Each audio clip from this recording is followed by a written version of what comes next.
And now for our feature presentation. You'll be fine on the mountain.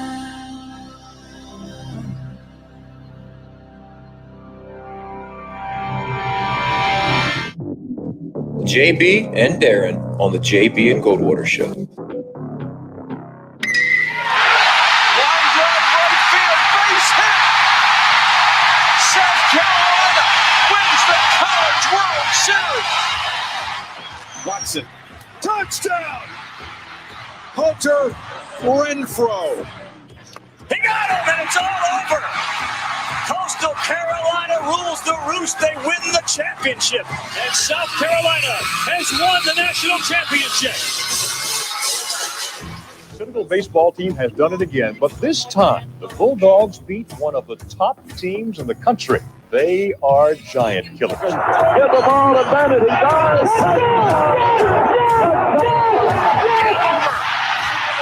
Gamecocks are in the Final Four.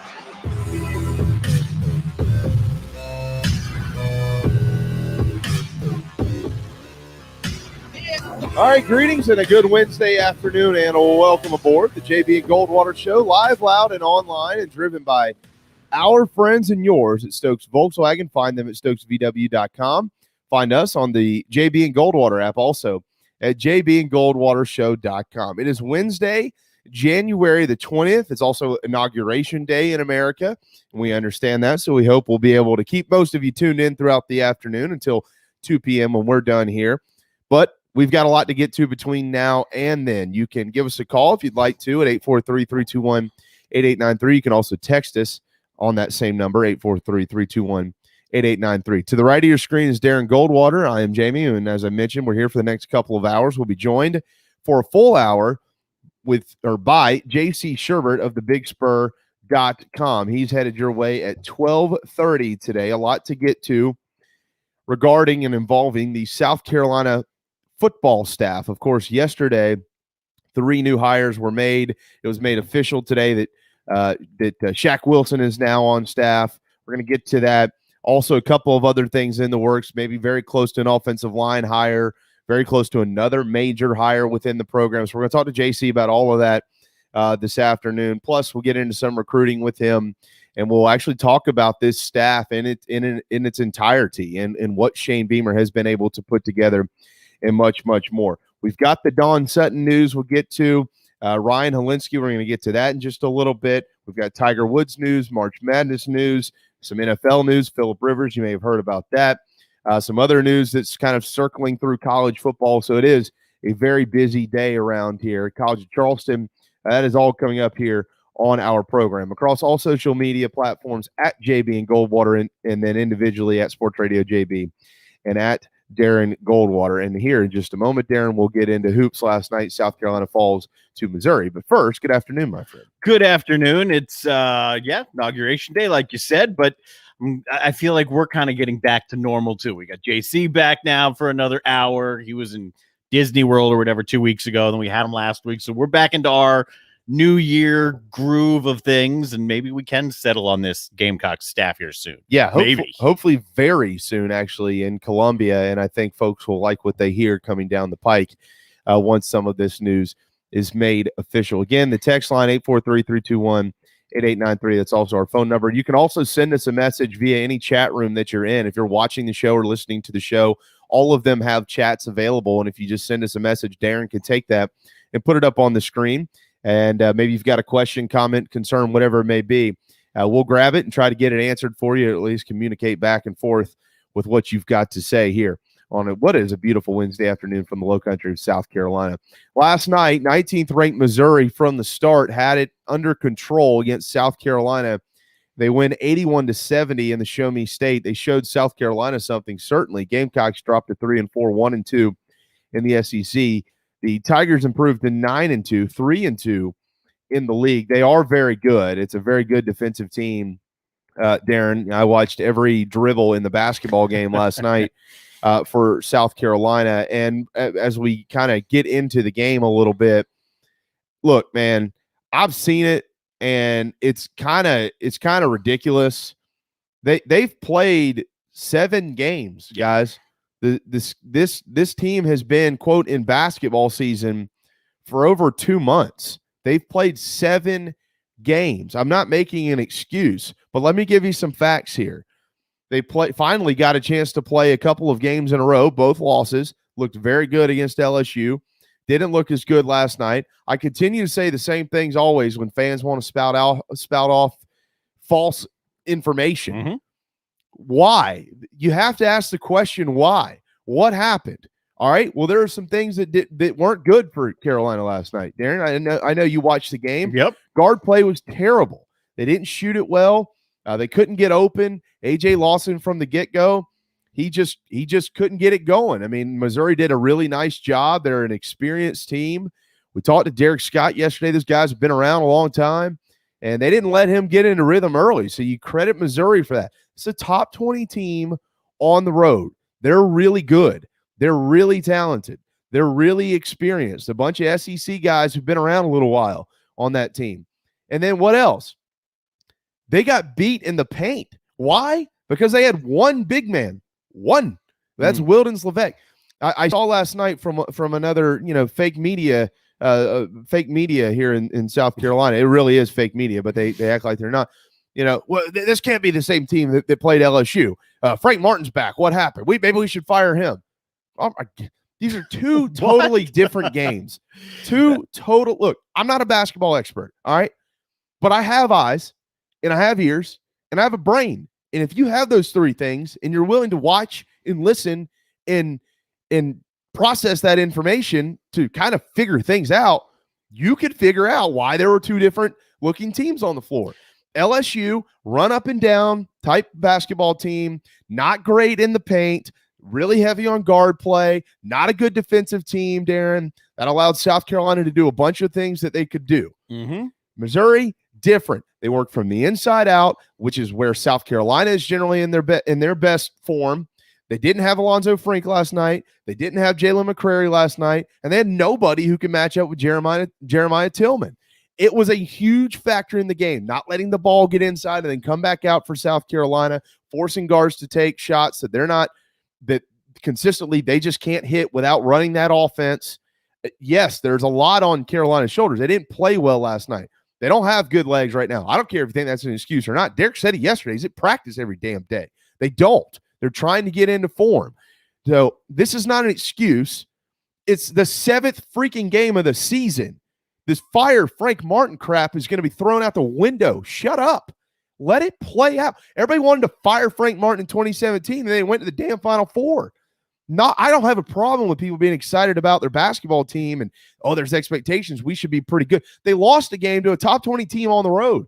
The last I checked, that's not a fireable offense in college hoops. And they haven't played 2 games in 3 or 4 days in maybe a month. Like all year? Right, if not longer than that. I mean, they came out of the gates, and immediately it looked like they're not in sync. I don't know if it was the legs. Derek Scott said they didn't have their legs. They didn't look like they're in sync. The numbers tell you that. I mean, look, it's nice that you took 20 some odd more shots than Missouri did, but 27-70 is not going to get it done. They did not shoot the ball well. Didn't shoot it well. No. You talked about Trey Anderson a bunch yesterday and him coming on. He did play well, but if you get off to the start that the Gamecocks got off to, if you're out of sync, then it's going to be tough to overcome a deficit on the road against a very good Missouri team. And that's what happened. If there are people calling for Frank Martin's head after 7 games in a season that's as odd and abnormal as any you will ever see again, let alone you've seen up to this point, then you're crazy.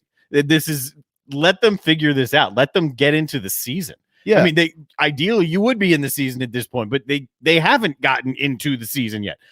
Give them a second. Give them a second to get into a rhythm. You're supposed to be evolving as you work your way into the teens and up to your 20th game. They've played 7. They've played 8. Whatever.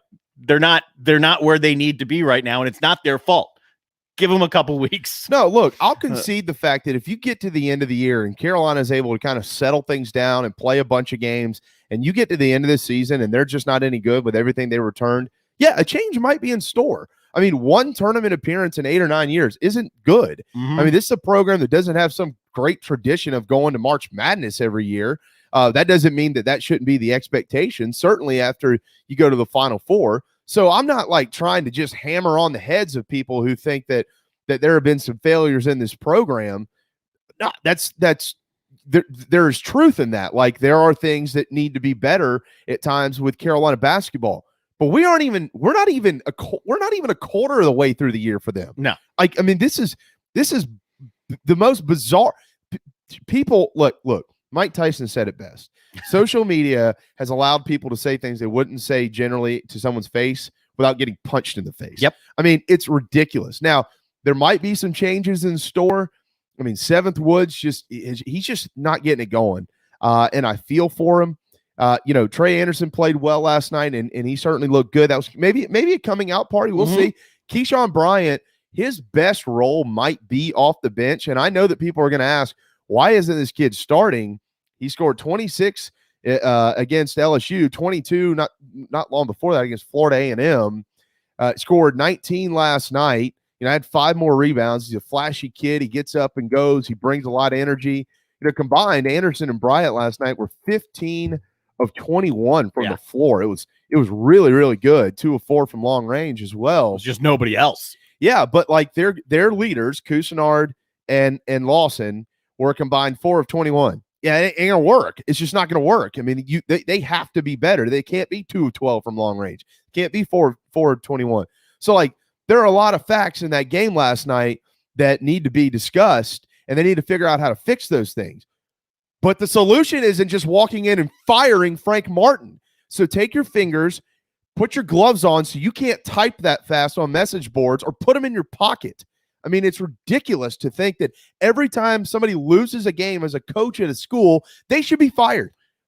Just knock it off. They're not calling for Coach K's head in Duke, right? And they're out of the top 25. They're not calling for it in North Carolina or at Kentucky.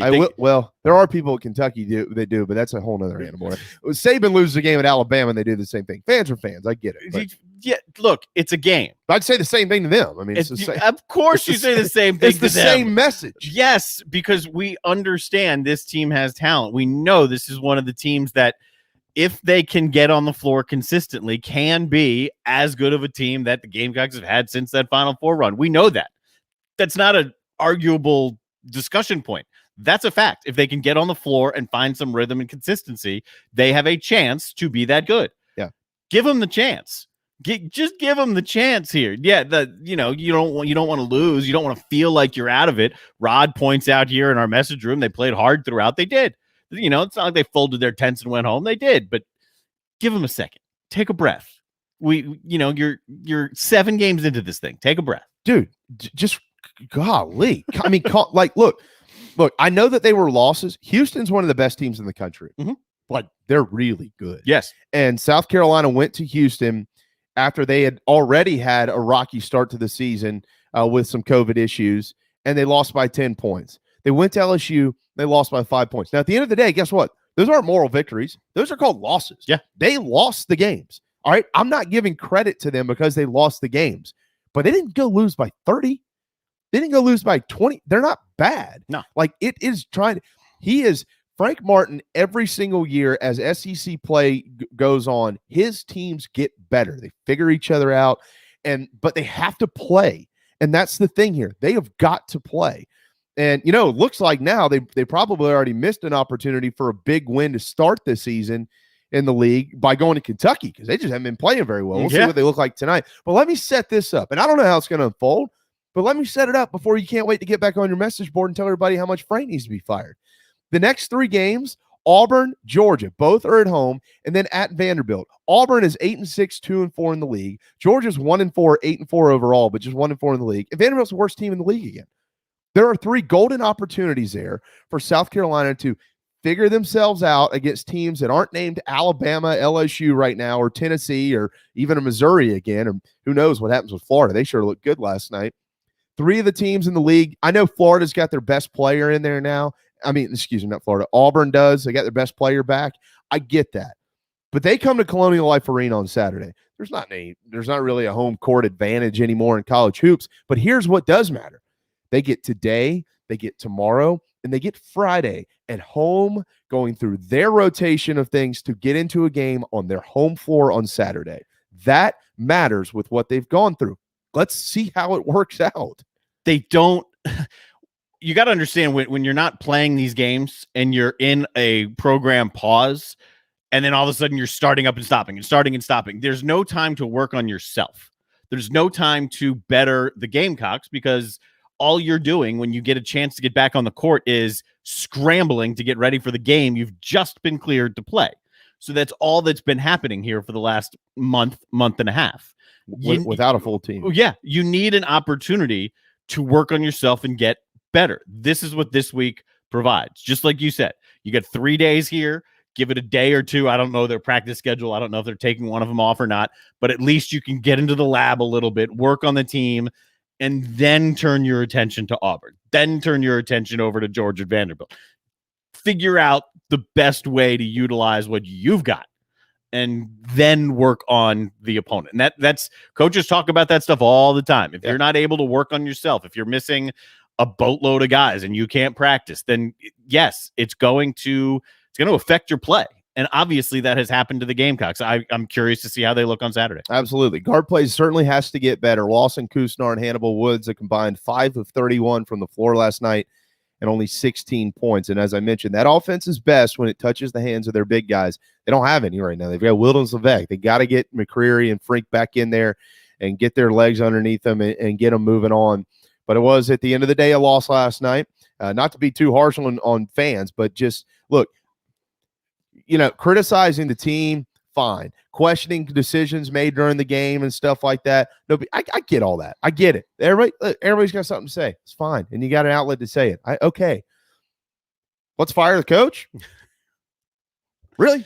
I mean, really? They played 3 games in the league, man. Yeah. 3. Yeah. I mean, dude, come on. It's just ridiculous. 12:17 on a Wednesday afternoon. 843-321-8893 is our text line. It is also our phone number. JC Shurburtt at 12:30. A lot to get into with Carolina football. Officially yesterday, the Gamecocks introduced Torian Gray, Jimmy Lindsey, and Luke Day to the South Carolina fan base and Gamecock Nation, whatever you want to call it. All impressive individuals. But if you haven't had a chance to listen to Luke Day, do it. You don't even have to be a Carolina fan. Like, do you want to know how to go through life? Listen to that guy. Holy moly. I couldn't believe my ears for a while, and it wasn't. For a minute, not even for a minute, for about 10 minutes, I forgot that I was listening to a press conference. I mean, I really did. Like, it had nothing to do with South Carolina. I was like, this guy just knows what's going on. I mean, he gets it. He gets life, man. He was talking about blood, sweat, and tears and hard days and this, that, and the other. And, when you come into the weight room, how I'm paraphrasing here, but things like, oh my God, you got to give it your all. You got to work your back off and this, that, and the other. And he's like, that's not what that is. Are you kidding me? He's like, the guy that gets up and goes and pours concrete for 12 hours a day. That's that guy. Mm-hmm. Think about that guy. He just put a lot of things into perspective. It was really impressive. We're going to talk to JC about all that coming up here in just a little bit. Also could have some more news on the staff here in just a little while. There is no staff at Tennessee, really, at least officially. We'll see what happens. Yesterday, this was very interesting to me. On Kentucky Sports Radio up in the Bluegrass State, head coach of the Kentucky Wildcats, Mark Stoops, joined ASR and was asked about Tennessee. He was asked about, basically, did you see this coming? Was this surprising to you? Mm-hmm. And he said this, quote, I got to be careful in my response here. Did I see it coming? Yes. I'm grateful it came. Does it surprise me? Not one bit. Whew. So how careful exactly was Mark Stoops being when he said, I got to be careful about what I say? Well, I mean, because that wasn't very careful at all. Yeah, I guess he was being careful with, not implying details into some cheating scandal. I guess. But something tells me that Kentucky's staff, obviously led by the head coach of the Wildcats, Mark Stoops, has probably had a runaround or two with somebody or somebody's in Knoxville, Tennessee. This is a sitting head coach in the SEC who had no problems on public radio saying, I saw it coming and I'm grateful and it doesn't surprise me. So, this story is not over. And apparently there is, I know that they've been digging and trying to investigate, but this leads me to believe that there are a lot more people out there with a lot of information, and we might be on the tip of the iceberg as far as the investigation goes into Tennessee football, and who knows where that leads. I know that yesterday on the Dan Patrick Show, they mentioned Georgia as well. I don't know how far these tentacles are going to stretch, Darren, but that comment really caught me off guard. It tells you that if you ask coaches around the league, and maybe it stretches wider than just around the league, but it tells you that coaches know that this was happening. And if you tie that into the way the press conference was handled, the way the chancellor went scorched earth on her own university, there's evidence that's now piling up that there are legs to this, and significant legs. It's not a coincidence. Don't tell me that it is, that Phil Fulmer decided to retire at the same time. It's just not. It sounds great that he's retiring so that the next AD can hire the football coach. That sounds perfect, so they can save his legacy. But don't tell me that that's a coincidence. If other coaches around the league are saying, no, this doesn't surprise me one bit, that means coaches around the league are well aware of what's been happening in Knoxville. Well aware. Yeah. So and right. We're not naive, right? It happens everywhere. This to a degree. Yeah. It's a matter. It's not a matter of what you know. It's a matter of what you can prove. That's what it comes down to. If you can sit here and say so and so, we hear it all the time in this state. God, Clemson, they've been paying players. You got to be able to prove that. They said the same. Well, they paid Clowney. I'm just talking about what fans say. I want to be able to prove that. We don't know if any of that stuff. I don't personally. So, like when a coach says things like this, and he says, "I got to be careful what I say here," I think what he's being careful with is, look, I can't prove any of it, but I know it's going on. Yeah, and I can't tell you specifically with concrete information a name and a list of names that received money or other type of benefits, but I'm certain this is happening in Tennessee. That's basically what Mark Stoops said. I can't give you an exact example, whether I'm 99% confident in my example or not. I can't relay my example to you, but I'm certain that this has been happening in Tennessee. And if Mark Stoops was comfortable saying that, I bet you if you ask any other coach in the league, they would tell you the exact same thing. Coaches talk. They know what's going on. Well, and as it pertains to Tennessee, I listened to the interview this morning with Clay Travis on Outkick the Coverage. He did have Commissioner Greg Sankey on, and one quick note out of that, Greg Sankey did mention that we're probably a few weeks away from the 2021 SEC schedule being released, and so just kind of keep your eyes peeled for that. He did say also he is instructing the league to move forward with a full schedule. The non-conference and conference games, the conference games certainly, but the non-conference games that you already had scheduled, we'll move forward with that with a complete schedule, and then very similar to last summer, if there needs to be adjustments made, they'll make them. Of course, now they have a blueprint of how to get through a pandemic if they have to continue to put different restrictions and guidelines in place.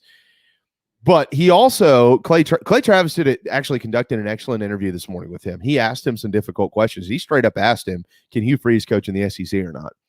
And he asked him, is this a rule that you've put in place or not? He just asked him.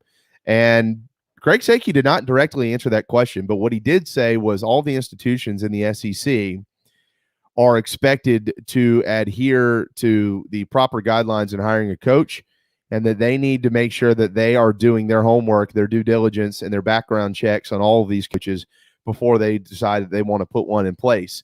So he basically put it back on the university. Now, what do I take out of that?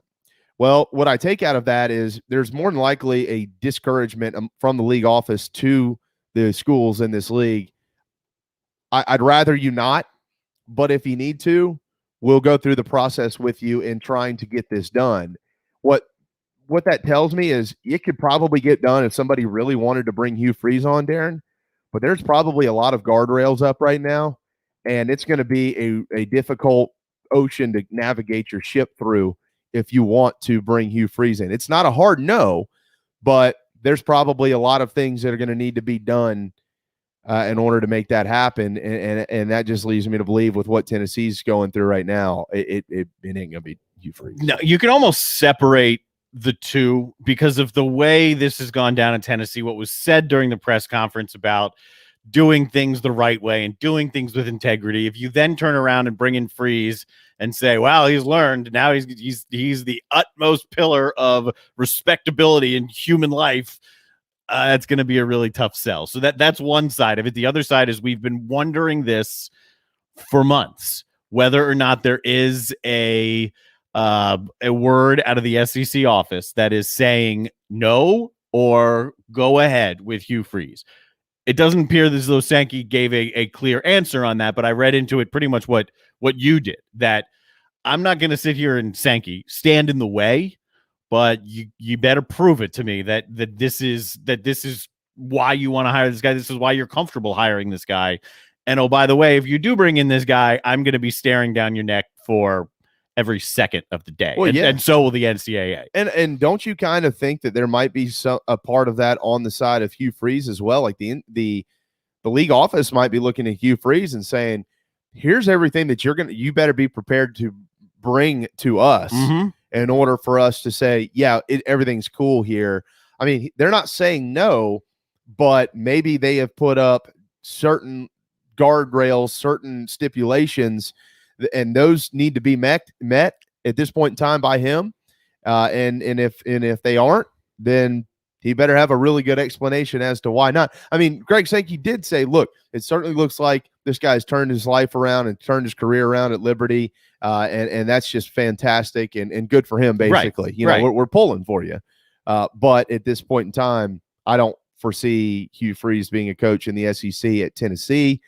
For that matter, maybe even anywhere else for at least for a while. Well, it's certainly not going to be anywhere else this year, right? I mean, it could be Tennessee. It's not going to be somewhere else this year, which gives him a little bit more time to rehab his image, even though I don't know how much more he can do. I mean, right now he is looked upon, Hugh Freeze is, about in as good a light as he has been looked on in years. I don't know how much more he can improve that.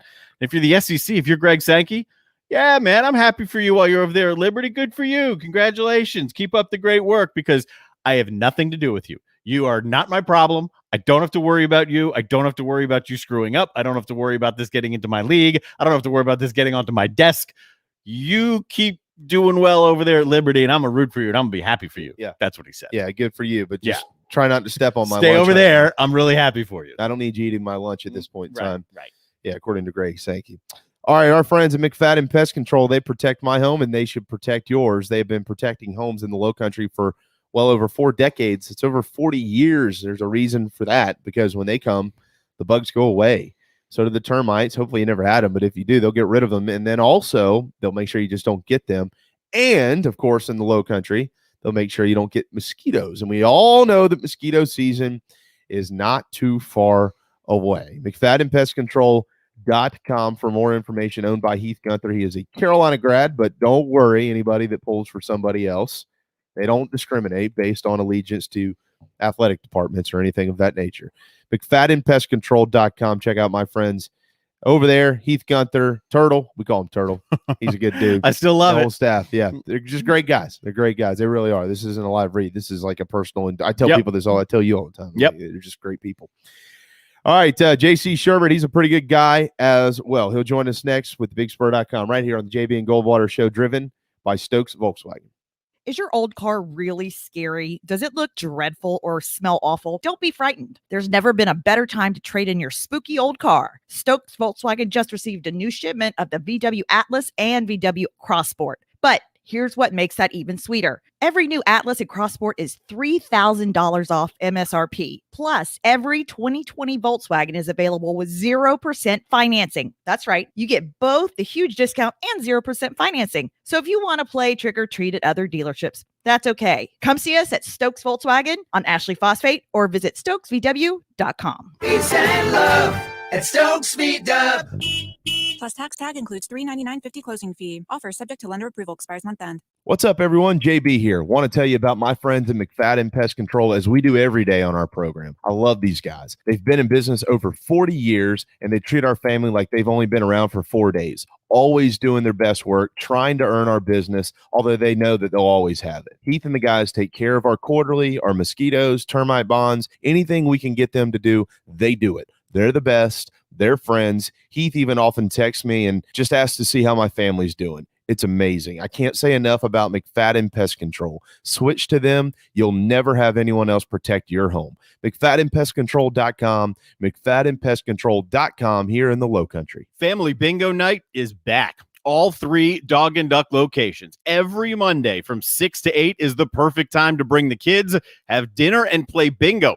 They've upped the prizes with retail store gift cards, gas cards, in-house cash cards, and kid-friendly gift cards like Nintendo, pizza, App Store, and more.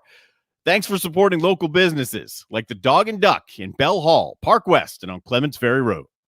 Your online radio. The new online radio that makes you happy. Funny how melody. Wish one day you were sitting on a gate of a truck by the lake. Yes, I love good cold beer and mustard on my fries. I love a good loud honky-tonk. It rocks on Friday nights. And you were listening to the JB and Goldwater Show, live, loud, online. S-B-C-T. She's Halloween, when a road meets a rubber, a real eater jammer, a white line water, yeah, you only get one. That intro is from this year's Super Bowl. Really? Star Spangled Banner. Oh, Singer Eric Church. The Chief. Thought you were going with it was from like the last Super Bowl, but it wasn't. It was announced yesterday that he's got this year's. That's right. Yeah. The Chief will ring in the national anthem at the Super Bowl. There's a reason for that, because he's the best. And so is JC Shurburtt, joining us at 12:32 on a Wednesday afternoon. Hey, bud. Hey, how are you guys doing today? It's been a while since you and I have sat here and chatted with each other. It's good to have to get the feels back again.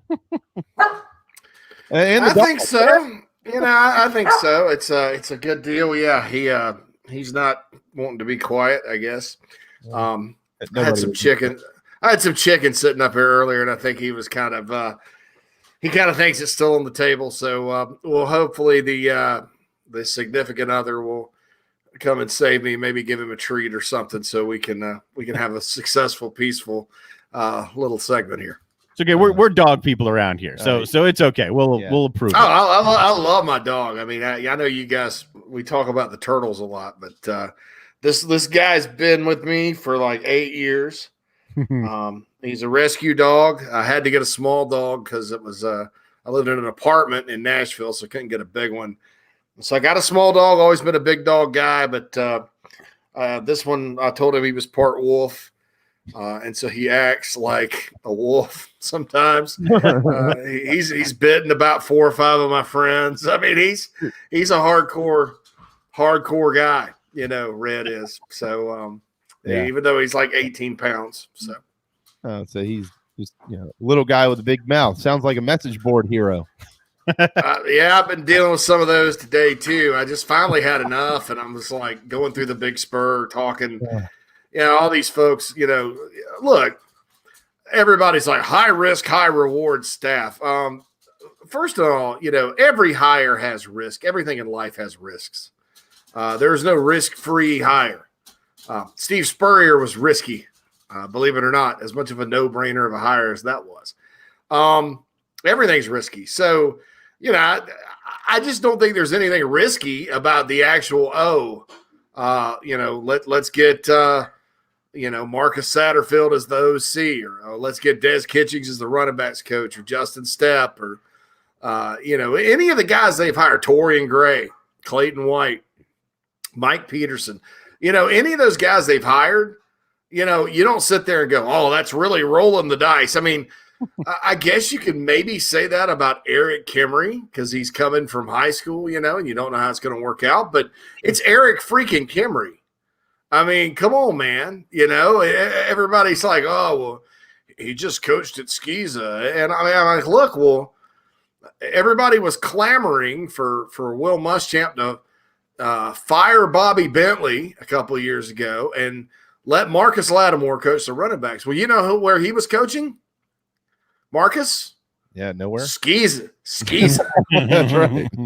Skeeza. Yeah. So, I mean, it's a double standard. I mean, so there's, and what I mean by that, I'm not saying all these guys are going to be perfect and going to work out. I'm saying there's nobody you really look at and go, man, that's a big gamble to do that. I mean, I think that's, I think all these guys make sense. And I think all these guys, if you really probably dug into Shane Beamer's plan and you were privy to what he said, A, B, and C, I wish he hadn't have said that because everybody thinks it's now, that he has on some kind of clipboard somewhere, like a bracket, like an NCAA tournament bracket, right? And he's got all these names and everybody's probably fantasizing that they're all the, Brian Johnson and Joe Brady, OC, all that good stuff. And they think some of these guys were like way down the list. And that's just not how a staff comes together. And, Beamer did have a plan and does have a plan, and that plan's working. And that plan's exactly what's going on. I mean, he's right. Beamer's right that if you need to hire a line coach, you probably need your D coordinator and offensive coordinator to have something to say about it, right? I would think. So, I mean, that's logic, I would think. And so, I'm actually, when I look at it now, and this is not to say that Mike Bobo and Will Friend and Tracy Rocker were not good coaches, because I've been on the record saying that they all are, and I still believe that. Yeah. But you look at the staff now, and if those guys were going to leave, it makes sense to go with guys from the Carolinas, guys that want to be at Carolina, guys that are familiar with the recruiting footprint, guys that believe that the program can reach new heights. I think that's important because there's been some guys that have coached at Carolina that have come from some other quote-unquote powerhouse places that maybe get there and go, I got to get a job at an easier place. You know what I'm saying? Sure. And they failed miserably. So, just to put it all out there, I think that right now, and it looks like Greg Adkins from Marshall is the leader in the clubhouse for the offensive line job. Now, he's an old grizzled veteran SEC guy that coached the offensive line under Phil Fulmer, had a really good line at Marshall this year. I've known who he is for a long time, and if they're comfortable with him and he's the guy, that rounds out what I think on the field is an excellent staff. And then, the off-the-field staff is extremely impressive to me as well. Let me throw a couple of quick things in there as well. Let me remind some folks of some recent history. There are two names that generally pop up from the not previous regime, but prior to that, Steve Spurrier, when he was at South Carolina. Two hires that were made under Coach Spurrier that fans thought, who is this? What is this? One was Craig Fitzgerald, because he was a strength coach coming from Harvard. And everybody thought, well, that's not going to translate. And of course, now Craig Fitzgerald's one of the best strength coaches in the country, and everybody wants him back. That's one. And the other is J.A. Mangus, who we just talked to the week prior. J.A. Mangus was the OC/quarterbacks coach under Rick Stockstill at Middle Tennessee State University, and nobody knew who he was. He wasn't a superstar quarterback under Steve when he played at Florida. He was just a quarterback to everybody else. And why is this guy coming to South Carolina? Let me remind you of another guy, Shane Beamer. I mean, he had the last name, but Shane Beamer wasn't widely known as some great assistant coach in the SEC at that point in time. There was one guy, really, truly, that Spurrier hired who everybody just instantly got behind. You know who that was? It was Els Johnson. That was it. And Lorenzo Ward to a certain extent, too. Okay. Because Whammy had been at Alabama or played at Alabama, and had that track record at Virginia Tech and with the Raiders and all that. Well, so. but that goes back to what you led this conversation off with, JC. Everything is a risk. You got to find what is exactly right for your program at that point in time. And obviously Shane feels like he's put together that with this staff. Steve did the same thing. And Will thought he did. And Will made some home runs. A couple of them are still on this staff. But a lot of those guys just didn't work out. Maybe they were a little lazy. Maybe it was just another job to them. Maybe they took advantage of the market. I don't know. But we don't really know until we get out there and see them play. And at this point in time, let me make my other quick point, JC, and then you can have your microphone back. Right now, as it stands, 29 total years of coaching in the SEC with this staff. This is without the Greg Adkins hire if he becomes official. 29. 74 total years of Power 5 coaching experience. 33 total years of NFL coaching experience. 20 years of NFL playing experience. 17 years as a head coach. 11 years as an offensive coordinator. 4 years as a defensive coordinator. And 16 years as an assistant head coach. Sounds pretty good to me.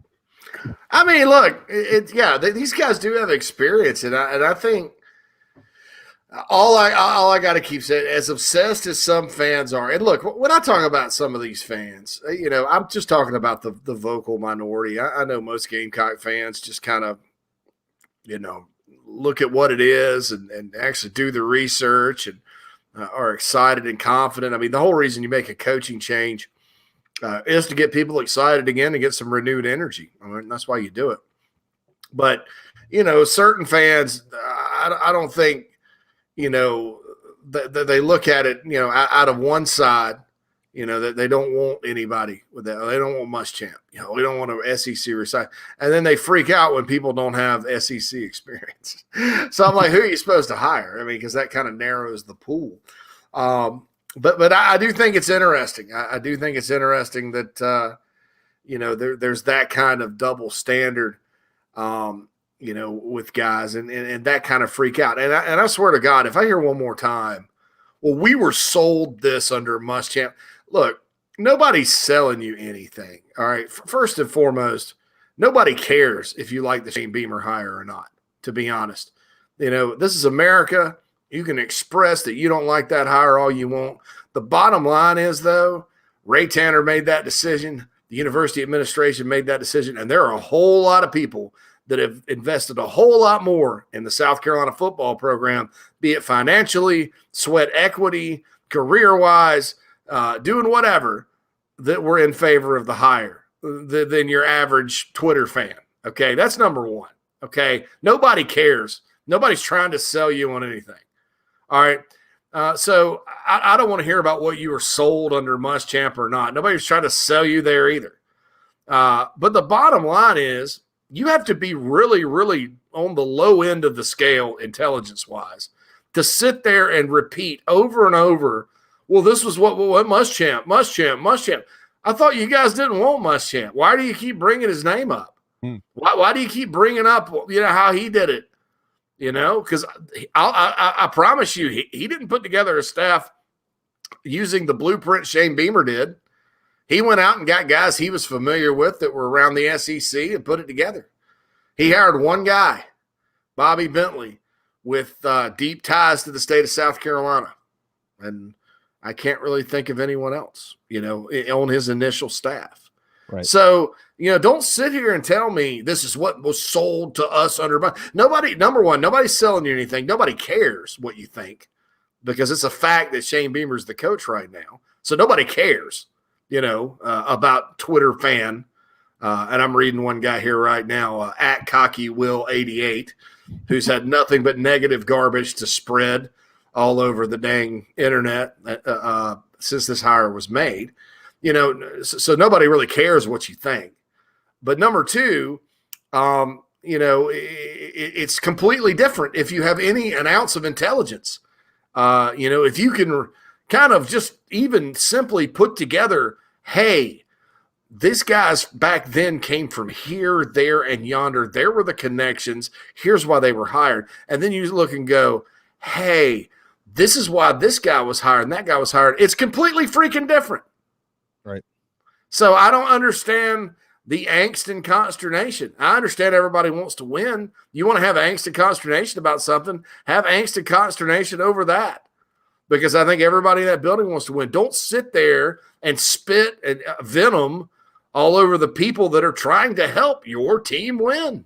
Right. And I think most of these guys, not only in my expert opinion, and I'm going to just say that, because I this is my job, but the people I've talked to around college football about it agree. Agree. It's not a bunch of name guys, but it's a staff that makes perfect sense for South Carolina, and that's what you want. And amazingly, all these people that are obsessed with Clemson every day, they're depressed because that's what a lot of this is about. Always is. They're mad because Clemson's good, right? Yep. So you're mad because Clemson's good, yet you refuse to even look at how Dabo Swinney's put together his staff up there. You refuse, and you get these people in that thing and try to put them down with that, and it's they're in the ACC. Oh, I know. Really? Because last I checked, most of those guys on that staff could easily coach in the Southeastern Conference. So yeah, and everyone, and they're all Clemson guys or connected to Dabo in some way. So look, man, I love the Carolina fan base. They're my people, obviously. And like I said, it's probably 5%. But I am sick to death of this crap that's getting thrown at good people, just because somebody can read a Wikipedia page and evaluate that. Like this Greg Atkins thing today, and I'll shut up. On his Wikipedia page, it says he was fired because of recruiting at Oklahoma State. and then it explains what happened. He had like 3, 4, or 5-star guys committed to Okie State, right? Which in and of itself is a miracle. And Texas, sure enough, like happens out there, Texas and Oklahoma and Texas A&M came calling and flipped all 3 of them. Because you know what? They're Texas and Oklahoma and A&M. Mm-hmm. And so this big assumption happens, just like the Tracy Rocker crap at Georgia. It's a big assumption. Hey, he got fired because he can't recruit. And then you go back and you see that he coached Anthony Munoz and recruited him and all this other at Tennessee, and you're like, so you're telling me this guy can't recruit? I mean, it looks like he got scapegoated at Oklahoma State. That could happen to anybody. I don't care how good of a recruiter you are. If you're going up against A&M and Texas and Oklahoma, and they're probably, in my opinion, from what it seems, Texas kids from the state of Texas, and you're Oklahoma State, you're going to have trouble holding on to it. But no, it's on the Wikipedia page. And some Oklahoma State fans nowadays, some of these people take what fans on other message boards say as gospel. Yep. Right. Never mind what the experts say, what's factual, what's right, what's wrong. They said that, Tennessee wasn't, Will Friend was fired at Tennessee. I've heard that many, many times. Well, then why are they making him pay a buyout? Right. If he was fired. Come on, man. Yeah. So, anyway, I'm just tired of the 5% out there. I've been kind of on the warpath today. But it's not just on my site. Everybody says, well, that's just on the Big Spur. No, I monitor Twitter and Facebook more than I do my own site. And just to be honest, it's 10 times worse because some of you out there maybe need to join a website so you can educate yourselves a little bit more on what the hell you're talking about, because it's embarrassingly stupid on social media right now. Well, and the thing, the comparison to Clemson, it's this state. One of the things that's so great about this state is it's small and it has one of the best rivalries in the country, and so everything is magnified. And what Dabo Swinney did up there is exactly what he told Shane Beamer to do here: take your time, do it your way. Find the people that you're comfortable with. Find the people that fit you, what you want to do, your agenda, all that stuff. Dabo reached out to him a couple of times before it was official. I know they've spoken since then about it even more. And find people that want to be there. And like I even said this to somebody the other day. They said, well, and then his response to me was, well, everybody wants to be there if they're coaching there. I said, no. You're missing the point here.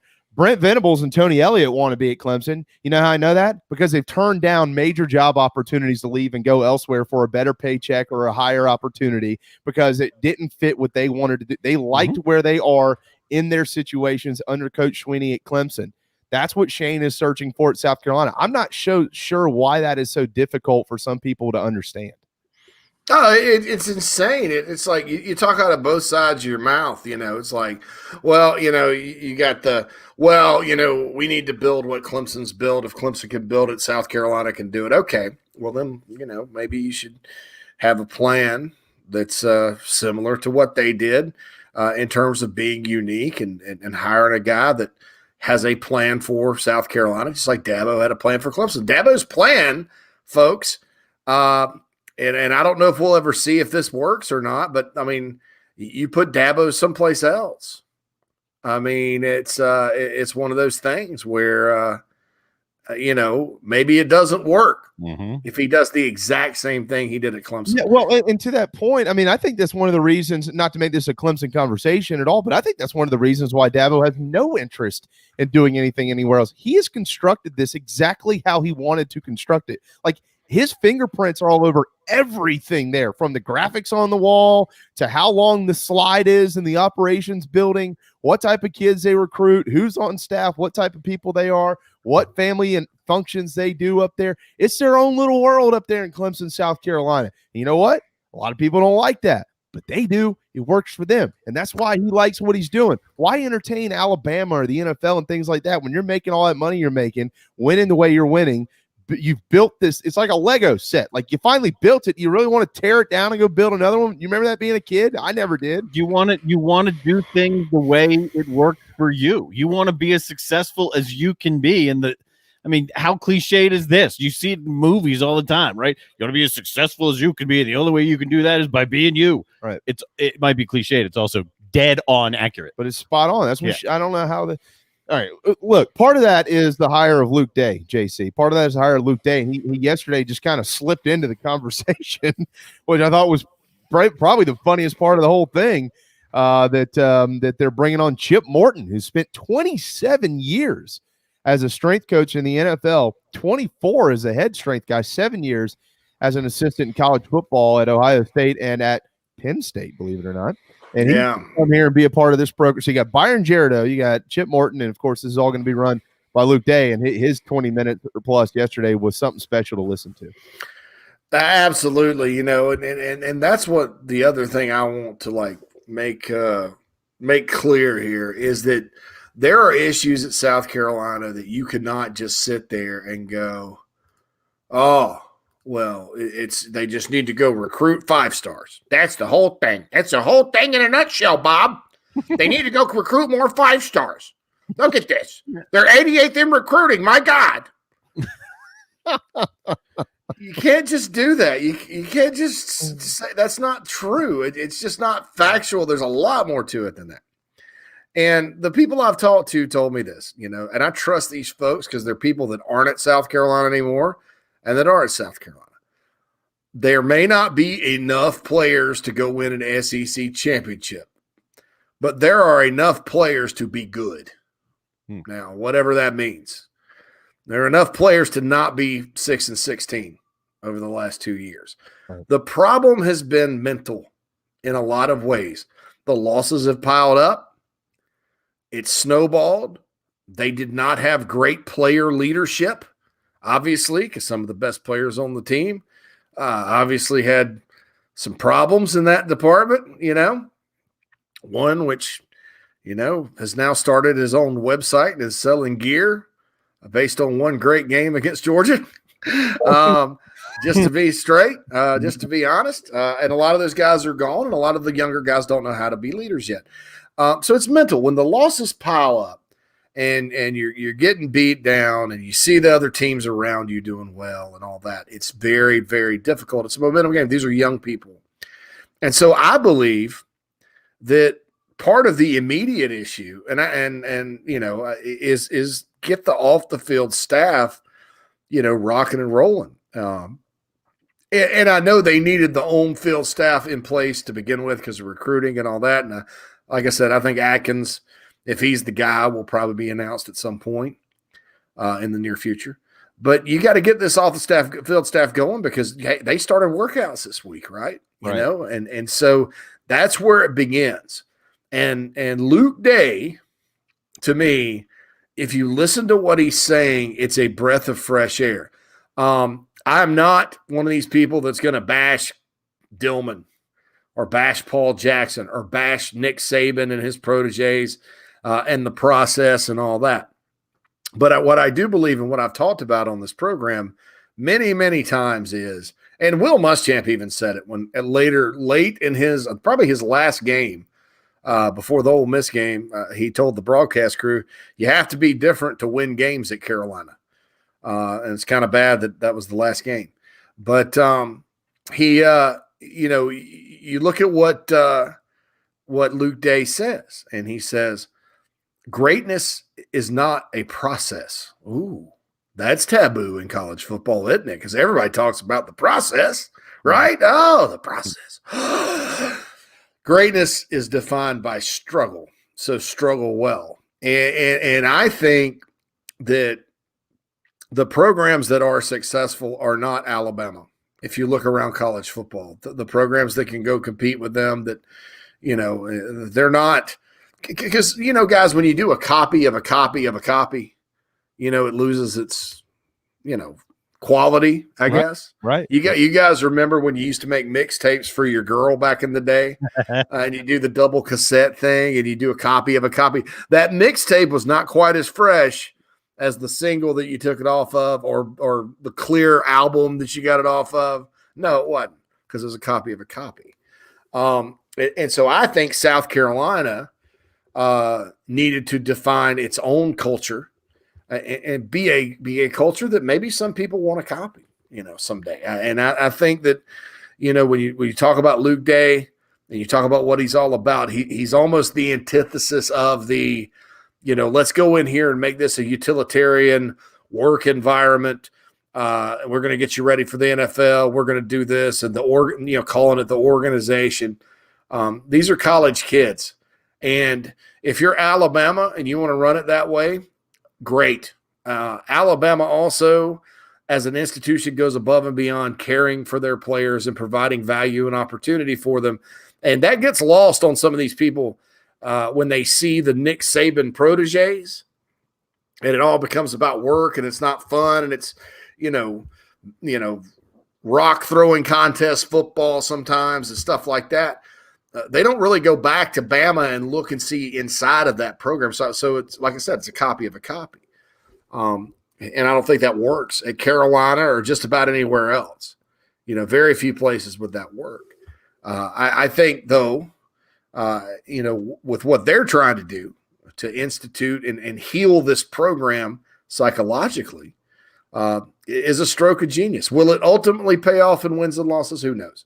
But I think they had to try something different, and I think you're starting to see that. If you listen to the press conference at all with Luke Day, you can start to see that, because that's what sets the tone, those workouts, and that's what's going to set the tone for change in terms of wins and losses. It is time for a quick timeout here. JC Shurburtt, part 1 in the books, but round 2 coming up next. So hang tight. The national anthem on the JB and Goldwater show, brought to you by our friends at Patriots Point. And then another segment with our friend JC Shurburtt from the BigSpur.com right here on the JB and Goldwater show, driven by Stokes Volkswagen. What's up, everyone? JB here. Want to tell you about my friends at McFadden Pest Control, as we do every day on our program. I love these guys. They've been in business over 40 years, and they treat our family like they've only been around for 4 days. Always doing their best work, trying to earn our business, although they know that they'll always have it. Heath and the guys take care of our quarterly, our mosquitoes, termite bonds, anything we can get them to do, they do it. They're the best. They're friends. Heath even often texts me and just asks to see how my family's doing. It's amazing. I can't say enough about McFadden Pest Control. Switch to them. You'll never have anyone else protect your home. McFaddenPestControl.com, McFaddenPestControl.com here in the Low Country. At Patriots Point Naval and Maritime Museum, families walk in the footsteps of our nation's heroes, the brave ones who risk their lives to defend our way of life. Home to the aircraft carrier USS Yorktown, USS Laffey, and the USS Clamagore, there's more than 1 million square feet of exhibit space to roam. White Glove certified, we have several new health safety measures in place to enhance the visitor experience. Come for the day and leave feeling inspired. One of the most impressive museums in the country, located right here in Mount Pleasant. Visit patriotspoint.org for more. We'll see you soon. Bourbon and whiskey drinkers of Charleston. Paddock and Whiskey on James Island and the Terrace Shopping Center on Maybank is your home for the finest and rarest bourbon and whiskey drinks in the Low Country. This is where I hang out. Go meet my friends Reed and Chris and try one of their exclusive barrel pick bourbons. They have the largest private barrel collection in the state, and let their knowledgeable staff recommend your next pour. PaddockandWhiskey.com. Let not your heart be troubled. Paddock and Whiskey is here for your next double. We're all friends around here. Paddock and Whiskey, proud partners of the JB and Goldwater Show. This is Scott Glaze, head golf professional at the Links at Stono Ferry, located on the outskirts of Charleston, South Carolina. I'm inviting you to tee it up on one of the most scenic and challenging courses in the Low Country. Our back nine is highlighted with 3 holes that border the Intercoastal Waterway. Visit stonoferrygolf.com to book tee times and discover all that Stono Ferry has to offer. The Links at Stono Ferry is a former South Carolina Golf Course of the Year and is also home to the College of Charleston men's and women's golf team. Come see us. We would love to have you. stonoferrygolf.com. Hi, I'm Chris Half, Public Information Officer at the Patriots Point Naval and Maritime Museum. We're home of the mighty USS Yorktown, USS Laffey, Clamagore, and Vietnam experience. And we're a proud partner of the JB and Goldwater Show. We invite you and your family to come see us and enjoy a day on Charleston Harbor. Visit patriotspoint.org for more information. And now, it is my honor to present the National Anthem.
JB Goldwater Show.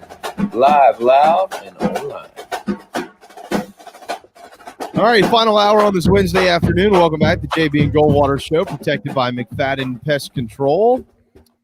Darren is to the right, I'm to the left, and JC Shurburtt joins us once again here on this beautiful Wednesday afternoon from the Low Country of South Carolina. 843-321-8893 is our text line, and also across all social media platforms at JB and Goldwater, and individually at Sports Radio JB, at Darren Goldwater, and at JC Shurburtt.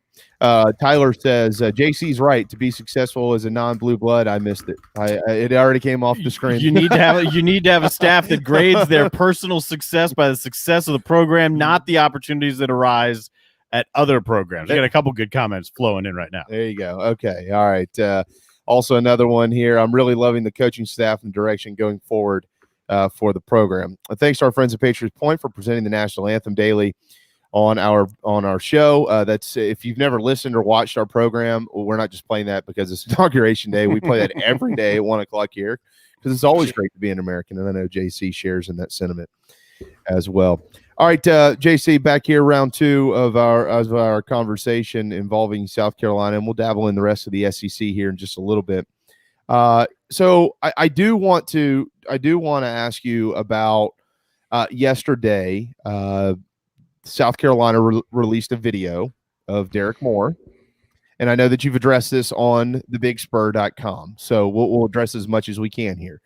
But Derek Moore, long been at Georgia Tech. He is. I don't actually know what's his official title at Georgia. It was director of player enrichment or something like that. And a lot of people have been asking me because they don't really understand or know who he is. And all I can do is really show people the videos and say, this is what he brings to the table in terms of what we know about publicly. Right. Right. There's no videos out there of him talking one-on-one to players or praying with them or developing their lives or anything like that. But, the title at Carolina, I don't know if they're going to say player development, player enrichment, what they're going to call it. I just know, once it becomes official, he's probably going to do something similar to what Connor Shaw and Marcus Lattimore have done in years past. That doesn't mean Shaw's going anywhere. They're probably – this is a new staff and a new structure, and there'll be, more resources devoted in certain areas and not as many in others and all that good stuff. So, like I said, that they released the video yesterday. Those that caught it got chill bumps, myself included. But social media, Gamecock football social media, this is the university now took it down. We were told because we went with the article, obviously we thought it was official.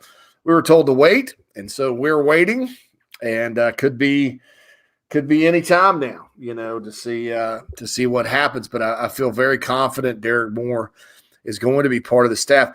When you're talking about home run hires and guys that I guess you're looking around and you're like, well, nobody knows about this guy or that guy. Therefore, they're not proven or whatever. Derek Moore is a different type of hire. Derek Moore is the best in the country. And everybody knows it. And I think that to him, if this does work out now, it's not official, but I'm give you guys a little inside scoop here on the JB and Goldwater show. Just or the 11 people who watch our show. Scoop. I do not think if Columbia, South Carolina were halfway across the country that Derek Moore would be interested. I think he's got such deep roots in Atlanta. That's where he kind of has been down. He played for the Falcons, short career with the Falcons. But I remember they played an exhibition game one year, folks, against the Redskins. Or the WFT now. Go team. I'm sorry. Sorry for saying that, but they were the Redskins then. They played against the Redskins in Chapel Hill, North Carolina, and I remember being shocked because I was a kid. I grew up a Falcons fan, right?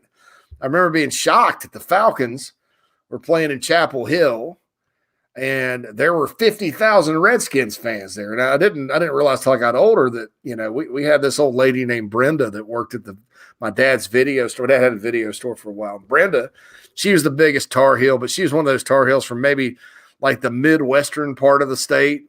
So she talked like this, and she's like, "I love them Washington Redskins. Washington Redskins, man." So I had no idea North Carolina was such a WFT fan base. I guess they all kind of maybe gravitated towards the Panthers. This was pre-Panthers. Anyway, long story short, Derek Moore was in camp that year, and he rushed for about 130 yards against the Redskins that day. And Jerry Glanville, who's one of my favorite characters in all of coaching, was coaching the Falcons, and they won. They beat the Washington Redskins up there in Chapel Hill. So I've known who he is for a while. We had a mutual friend introduce us about 12 years ago. I spoke at his camp when I was a national recruiting analyst. He used to come on. Corey Miller and I in Columbia for a while had a daily show called The Box, and he would come on every week for Faith in Football. Just a class guy that's always felt called to come to South Carolina. And I think, you look at all these hires, and some are coming from Group of Five, some are, South Carolina guys that are coming home. All of them make sense. But I will tell you this right now, Derek Moore is the best in the country. This is like going and hiring Nick Saban for what he does. And I say that with all honesty. And I think as the videos roll out, and you kind of see through time what he brings to the table and what he can accomplish. You got him, you got Luke Day, you got Jerido back.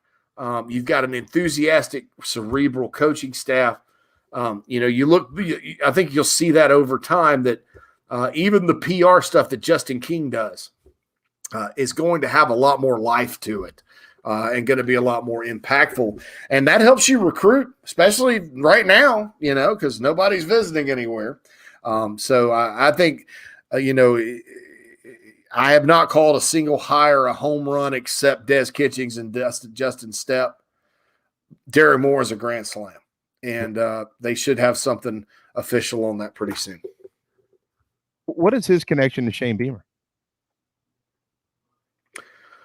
Or does he have one? I'm sure he does somehow. There was no previous connection. Oh, wow. Okay. Yeah, I mean, that I know of. Yeah, I mean, he knew Frank Beamer and he knew Lincoln Riley, but there was no previous connection. So if this happens, which again we highly anticipate this information being coming official soon. at some point. Official soon. This is something that Shane Beamer. I mean, this would be just a masterful job by him to bring Derek Moore to Columbia, South Carolina. Yeah, I think so. I think it's a smart deal. I think that you got to put your resources where they're needed, and I think that when you kind of look at the big picture of the entire thing, and you look at kind of. And like I said, the rot locker room needs to be healed. That's the deal. It's one of those things where, a guy like this can help a lot, probably more so than than just your average team chaplain who comes in on a part-time basis and, has voluntary services and stuff. I mean, this guy, and when you talk about spirituality too, you're not always just talking about, having church or going to church or religion. You're talking about spirituality, and those are two different things. And that's the kind of guy that, can help breathe life into your football program from a spiritual standpoint. So you'd look at it and you're like, well, you got a mental edge guy in Luke Day. You've got a guy that's going to help Luke Day, two guys that are going to help Luke Day that are get you right physically, right, in the thing. And then if more comes on, you got a guy that can help you spiritually. And that's not to mention, Carolina has probably the best nutritionist in the Southeastern Conference. So your holistic treatments there. I have, Will Muschamp, to his credit, his guys made good grades. And that the group at the Doty is among the best in the country academically. So you're going to get smart. You're going to have, spiritual healing. You're going to be in the right place psychologically. You're going to get in great shape, man. I want to go. Yeah. I mean, I just do that. That everybody else can put on the pads and practice. But man, I want to go. I just, shoot. Those are tremendous resources. And when Nick Saban, and I'll bring Nick Saban up one more time, when he talks about we want to create value for our players, he's not just talking about NFL signing bonuses. At Alabama, they have armies of people that do stuff like this for players. All within the rules. You can't pay players, but you can sure as heck make their lives enriched. And I think, boy, the beginnings of this at South Carolina are really something special. And we'll see kind of how it rolls. Yeah, no doubt. Certainly Shane is laying what appears to be a hell of a foundation for this house he's trying to build in Columbia, South Carolina. JC Shurburtt here at 1:15 on this Wednesday afternoon on Twitter at JC Shurburtt, owner of the BigSpur.com. We'll keep our eyes peeled for that news. We'll keep our eyes peeled on the offensive line hire as well. Greg Adkins appears to be the name that has the most behind it at this point in time. And then the staff would essentially be complete for South Carolina, let alone maybe a couple of off-field hires. Let me ask you about the recruiting coordinator. We don't have anything on that necessarily to this point. Do you anticipate anybody on this staff particular becoming the recruiting coordinator at South Carolina? I know in the past, Des Kitchings served as recruiting coordinator for 5 years at North Carolina State, and from what I have been told, did a remarkable job. And somebody else was also a recruiting coordinator somewhere along the lines. I don't know who that was, but I got to figure it out. But certainly he's the guy with the Shane. Obviously Shane was, but Des Kitchings at this point in time, the one member of that staff who has extensive time as a recruiting coordinator, and we know how important of a position that is. So insight into that position for Carolina. There's people on the message board that want me to go pursue that job. So I'm not qualified. I don't think. I'd be pretty nervous walking into something like that. I kind of like getting on the radio and talking to you guys. I'm not sure who he's going to hire. I don't. Yeah, I think Drew Hughes did a great job during the transition, holding everything together and recruiting as well as you could. There were some decommitments certainly, but things didn't completely fall apart. And Carolina kept some good players in the boat, and then identified some guys in the portal, which is going to be really important moving forward. It was a no-brainer for Drew to go to Texas, and people argue with me, and Texas hadn't won anything since 2009. It's the University of freaking Texas, and they just got a new coach. So you got longevity there, and if you can throw a rock and hit 10 players in Texas, so no-brainer for him to go take that gig. But I think it's an opportunity again for South Carolina to do, South Carolina things, and for South Carolina to hire someone in that position or a couple of guys in that position to go with Drew's. Shane Beamer really praised the student assistants that were in there right now to go with that guy that can really, not only evaluate high school talent in the footprint, JUCO talent in the footprint, but, you have to keep an eye on the portal. Clemson historically has not taken transfers, fellas. They haven't taken JUCOs or prep school guys in a long time. Danny Pearman just got moved off the field to be a portal recruiting analyst. So that it looks like the Tigers are going to play ball in this area. I mean, that's a little bit different because, they, like I said, Dabo's been against transfers and all that, but I think you have to these days, given the rules that are coming down, it's almost going to be like, unfortunately, college free agency. So I would anticipate Hughes would be replaced maybe by two people, one that's maybe more high school, one that's maybe paid to scan the colleges, because that's really two different things. Mm-hmm. It's really two different things. You could almost get like I think it's smart for Clemson to put Pearman on it. I think you could get a guy that was a college coach, position coach, or whatever, and slide him into that, that role with scouting college players for the free agency role or whatever. I think high school and recruiting high schools and JUCOs and things like that, in the traditional sense, that's a different job. And you need one of these guys sort of that was like Drew Hughes, that, or like a Ryan Bartow up at Syracuse, or, some of the guys around the country that I have great respect for, that have kind of built up their own little industry in that department. I think you need a guy like that for high schools, but it'll be interesting to see which way he goes. I think it is becoming more and more important. It's not like when Spurrier was around and you had Shane Beamer's your recruiting coordinator, and he also coaches X, Y, and Z. These days you need an infrastructure to keep up with it all, particularly with the portal. And I have no doubt in my mind Shane Beamer is going to make an outstanding hire in that department. And I'm hoping that it comes pretty quick, because I think there's a lot of recruiting, especially when you start working on 2022 here in a few weeks, that the Gamecocks are going to be doing. Yeah, certainly with the transfer portal. Let me be clear, too. Drew Hughes was the director of player personnel at South Carolina.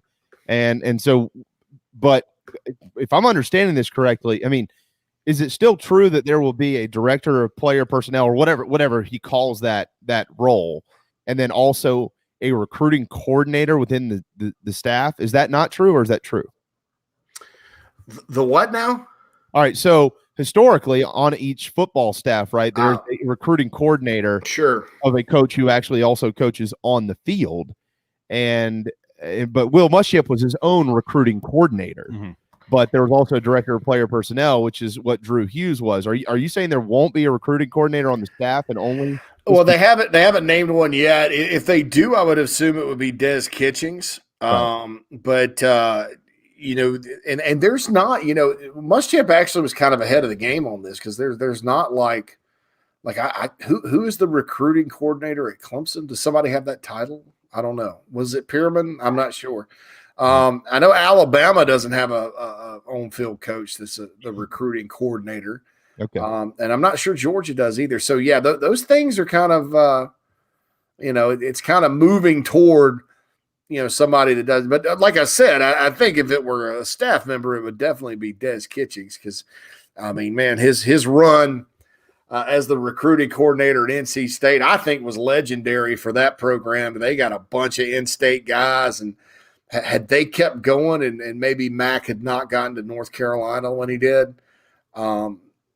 they were – this is the first time I've ever seen NC State, be competitive for the top kids in the state and keep a big chunk of them at home. And then he goes and evaluates guys like Bradley Chubb, who ends up being a first-round NFL pick, So if it were one guy on the staff, I'd stand on the table for Des Kitchings just because of his great run he had with the Wolfpack. All right, a couple of things as far as recruiting goes. I do have a listener or viewer question here. Marion asks about Jalen Hyatt at Tennessee. Have you heard anything on that front? Any chance he returns to the state of South Carolina? I have not. We checked on him the other day, obviously, when the Tennessee news broke, and it was, Jalen's taking his time to wait and see. I think he knows because Carolina's offered his brother that this current staff at Carolina is a different animal than the last one in terms of how they feel about Jalen Hyatt. And so, the Gamecocks obviously can't talk to him until he enters the portal, and they have not. But I think the proof is in the pudding. You offer the brother. Eric Kimry obviously has a lot of connections at Dutch Fork to his coaches. That type of thing. You can really show a guy that you want him. You don't have to communicate that to him. And so that we checked on him, and that's the deal. But I do think if he leaves Tennessee and wants to give South Carolina a shot, because that's that, with him, there's no guarantee if he leaves Tennessee, he's coming to Carolina. But if he did, I think the Gamecocks would take him. Obviously, they need speed, and he is a super, super fast guy. And you start talking about putting him on the field with Amari and Brown for next year, and hopefully some of the other guys can step up. Then you're not so worried about the wide receiver position. So that's my latest on Jalen Hyatt is a wait and see. And so we'll see what happens. What's the latest on the St. Francis transfers? I know led by quarterback Jason Brown. I expect them, and it was interesting that they're not starting spring practice till March 24th, which I think would be smart anyway. I don't think it's just because of the St. Francis guys, but I think they'll be in March 11th at midterm. I can't imagine there's a situation where they can't get into Carolina. If they can't, I would, either they have bad grades or I want to know why, Yeah. But I think both are trending towards the Gamecocks, and both will, if they get in that March 11th, that mid-mester, I think they'll be on the field for spring ball. And Jason Brown is the type of guy that could probably put a lot of pressure on Luke Doty. If he enters the fray, I'm not just going to pencil Doty in as a starter next year because that guy's 6'4", he's 225, he can sling it. There's some NFL draft guys out there that really like him. Has kind of a funny release, but the ball gets there. So I don't know. I think that makes it a pretty serious competition, in my opinion, if he gets in there. And then the other kid, he's just a freak. I don't know how I mean, where is where is Richmond and Old Dominion and Liberty and Maryland Eastern Shore and Towson State especially? I know Georgetown plays 1AA. Where are all these schools in Virginia and Maryland that missed on this kid from Fredericksburg and let him go to St. Francis, and the quarterback too? Right. You know, who needs to be fired?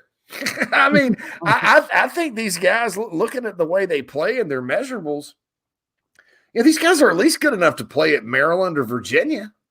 I mean, and if not, they were quite frankly steals for Liberty or Richmond or Old Dominion.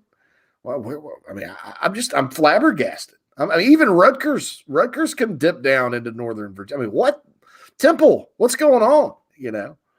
Well, JC, what type of kid is Carolina looking for in the transfer portal right now? I mean, I think the fans are looking for big names to drop left and right. You know, Oklahoma transfers and Arkansas transfers and whatever Power 5 team is out there with a big name on it who might be in the portal. They're looking for that one to drop into the lap at South Carolina. But we have not necessarily seen that. We've seen Amarian Brown, obviously, from Georgia Tech.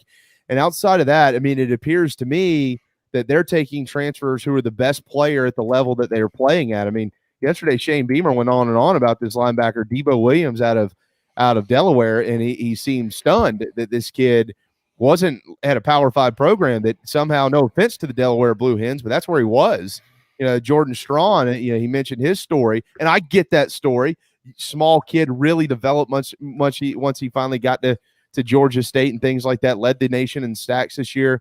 So it's a little bit of a background on some of these guys. What type of kid are they looking for in the portal at this point? I'm just thankful they don't look at, when you look at the portal on 24/7 Sports, you still got their high school ranking. That's the most irrelevant thing ever. The two most irrelevant things when you're looking at a portal kid is, number one, the school that they play at. Because there's good players at FCS that I think there was 167 FCS players on NFL rosters this year. So if you look, you can find them. Right. Number two is to look at their star rating out of high school. And I'll give Gamecock fans some examples of this. Nick Harvey was a high 4, low 5-star player when he transferred in, when he went to A&M. And he came to Carolina and he did nothing. Mm-hmm. 0. Yep. Jamel Cook went to Southern Cal as a highly rated player, right? 5'4", low 5. I thought he's going to be special. Probably should have been a receiver. Came to Carolina, did nothing. Got kicked off the team. One of the few people that got kicked off the team under Muschamp, which was a tribute to him. JT eBay obviously came in with low expectations. Played a lot. Didn't always play well. Probably didn't play well. Tavian Feaster, I mean, if you look in the portal and you look at the top, you'd have seen Feaster because he was the number 1 back in the country, right. 5-star guy. Whereas if Travis Etienne had been in the portal, he's much better than Feaster. Not that Feaster was bad, but he's down there 30 spots below. So I hope that people don't need to look at either one of those things. What I like to look at is either production or upside. And you look at the guys, and I would say this whether I was looking at a Carolina class or not, but you look at the guys they've taken. All right, Jakeem Green, to me, probably has upside, probably not as much as I thought when he came out, but that's a guy you take because he's an in-state kid. You've checked him out in Nebraska. There were no issues. He's big, and you need beef on the interior, period. I don't care if he comes and gives you what Ulrich Jones or Kobe Smith did some years. I think you're golden. Jordan Strawn, that's a production thing, and that's how you say it. Strawn. Yep. Right. 10.5 sacks. I thought it was Strachan. Yeah. Darrell Williams is an upside guy. He didn't play a whole lot of Delaware, and he's got 5 to play 5, so he's almost like he didn't play any at Delaware. Yeah, season canceled. Yeah, he's just a true freshman. I mean, he's got 5 years to play 5. So looking at it, so you really need to evaluate his high school film. And I think his rating in high school was probably based on lack of offers, which, quite frankly, a lot of schools, unless there's a stud there at the school they're not rolling through Delaware going to schools. I mean, in recruiting, it doesn't happen. Spalding, upside guy, 6'2", 185, 4'4". Have no idea if he'll work out or not, but he's going to get his chance this year, just like every other DB on the roster. And then Amarian Brown's a proven player. He's Georgia Tech's best offensive player as a true freshman, right? And as a stud. So I just, you got to kind of look at it like that. You asked me what they're looking for. I think it's by position right now. I think they would love to add another defensive back. I think the quarterback receiver combo. And then if there is another receiver, I think they'll try to make room. You ask me how are they going to make room? They will find a way for a great player to come in by the season. You can always have them come in August and then do it's called a blue shirt. Right. And so you can count them toward, 2022. Muschamp and his staff did that a couple of times. So there's always a way. They don't have a lot of spots left, but there's always a way to kind of get things done. Well, yeah, and let's be honest, transfers aren't done at South Carolina. There's still, I mean, I know that Shane said yesterday at this point in time, nobody has said anything to him about leaving the program, but somebody will. Somebody's going to leave the program. Yeah. It's going to happen. They're just starting. Somebody's going to figure out here shortly this is not going to be for them. They're going to want to go do something else somewhere, and they're going to have more openings, and they'll get that figured out. Hey, do you have a couple more minutes, or do you have to run? I'm good. I'm good for a couple more. All right. I want to ask you about a couple quick things here. Speaking of transfers, in case anybody missed this yesterday, Ryan Helinski is headed to Northwestern. So best of luck to the former Gamecock quarterback as he's off to the Big Ten, to a really good program that also played for the Big Ten championship this year against Ohio State. Now news out about 20 minutes ago, Will Muschamp has joined the Georgia staff. No official word in what capacity. I think many, JC, were kind of expecting this to happen. This is originally reported by the AJC. That's the Atlanta Journal-Constitution, for those who for some reason don't know that. I think some folks thought that he would probably just head over there and work with Kirby. Not going to have to pick up his family and move. Columbia to Athens is not a tough trip, a little over 2 hours. And so I want to get your quick thoughts on that before I ask you about Tennessee. Well, I think that I think this has been in the works for a while with Muschamp. He had an opportunity to maybe go back to Texas and work with Sark and be the D coordinator out there. I think, maybe he had a cup of coffee about the Michigan defensive coordinator position, but I don't know that for him. And look, Will Muschamp is a grown man and can figure out his life path. He doesn't need to meet, but just looking at it from what's Will Muschamp's brand? What do people think about him right now? I believe that guy needs to kind of lay low and reinvent himself a little bit. And I know he loves working in the SEC, coaching ball down south and all that, but you strike out twice. You need to kind of back off and kind of figure some things out, and I think going to work at Georgia, he's never been a coach at Georgia. That's his alma mater. They say you can always go home, or what they say, you'd never go home, whatever. So going back to Athens, where his son is a quarterback, working with Kirby as an analyst, which is what the most likely scenario is right now. I think that'll be good for him. It keeps him in the game. Sometimes when you back up a little bit and you see another person, and I don't know what kind of fresh perspective you get working with Kirby Smart, because that's kind of the same deal, same type of ball, but it gives you a little perspective, and you kind of just see what's up. So I'm happy for him, to kind of land on the old feet. And Will Muschamp, a lot of people are mad at him around Columbia. I'm not one of them. I think, when you fail at a job, that doesn't mean you're failing as a human being and a person. And I've never felt that way. So I'm happy for him. And, we'll kind of see now if he has an impact behind the scenes for the Georgia Bulldogs. I kind of think he will. The guy loves watching film and talking ball, and finding players, and I think he's going to help Georgia at the end of the day. I did too, and I certainly wish Will Muschamp, who actually pops in, I think, from time to time and taking a peek at our show.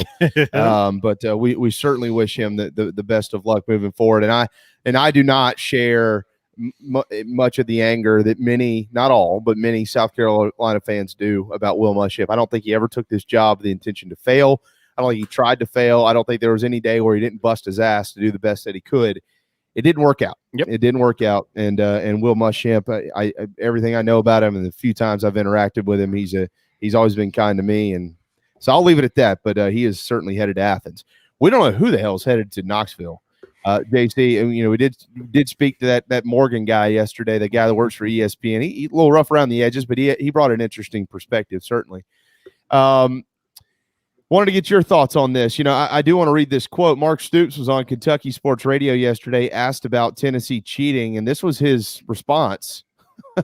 I got to be careful in my response, but I did see it coming. Yes, and I'm grateful it came. Does it surprise me? Not one bit. Wow. What does that tell you about Tennessee? What I mean, we know the details that we know. We don't have to go back down that road. We've been on this for a couple of days around here. We know what's happened. We know that Kevin Steele was essentially hired with probably an intention of being the interim coach here. We didn't know that Phil Fulmer was going to be retiring, but we probably all have figured out by now he was probably forced to retire. Mm-hmm. How is the rest of the league looking at Tennessee right now, JC? And what does Tennessee look like moving forward? You talk about a dumpster fire. Well, people are like, people have long memories in the Southeastern Conference, and they remember back in the 90s when Fulmer was, turning people in and, snitching, I guess. And there was a lot of talk that, that was very hypocritical of University of Tennessee. It's been 12 years since they've done anything. 13, actually. 07 was their last SEC East title. They kind of backed into that one. Really, I think you got to go back to 01, almost 20 years when you really consider them one of the best teams in the country. And it's been one mishap after another. I personally understand that Jeremy Pruitt in his era was one of the worst. It was probably worse than Derek Dooley's, I think. Dooley never won 8 games in a row, but, if you take the 8 games in a row out of it, that was some of the worst Tennessee football ever. I mean, they got blown out this year with the exception of Vandy after the first 2 games, every game, double-digit losses. The year before they lost to BYU at home and Georgia State at home. Everybody remembers that. And that team couldn't cross the 50 until midseason. His first year, they did beat Auburn and Kentucky, but those were 2 upsets, and they looked terrible against Vandy. Got blown out by Vandy with a bowl trip on the line. So, as up and down as Butch Jones and Derek Dooley were, and as bad as it was that Kiffin left them after a year, I don't think it was as bad as I think Jeremy Pruitt on the field, totality of it, it got worse. And the only difference was he had some recruiting classes that were probably higher ranked than Derek Dooley. So that's the only difference between those two. That said, I don't think it's in Tennessee's best interest to continue to be changing coaches. And I think the problem they have is they look at their basketball program and they're like, well, we kept firing guys and guys kept leaving. Quanzo Martin leaves in the middle of the night. You had to fire Bruce Pearl. And that came after you fired Buzz Peterson because you had to fire Jerry Green, and you keep going through basketball and they're like, but we got Rick Barnes and now we're a national power. But that's different than football. Right. Football, you can literally it's just literally, you're just beating yourself in the face if you continue to change coaches every 3 years. And this will be Kevin Steele is the 7th coach in 14 years. Right. And if he doesn't make it till the start of the season, they get another one, that'll be the 8th head coach in 14 years. And I'm not even counting the 3 games of glory under Brady Hoke after Butch got fired, which would be 9 head coaches in 14 years. Right. And you can't win that way. I feel bad for my Vol friends. I feel bad for, the passion that they bring every Saturday, because it's starting to erode.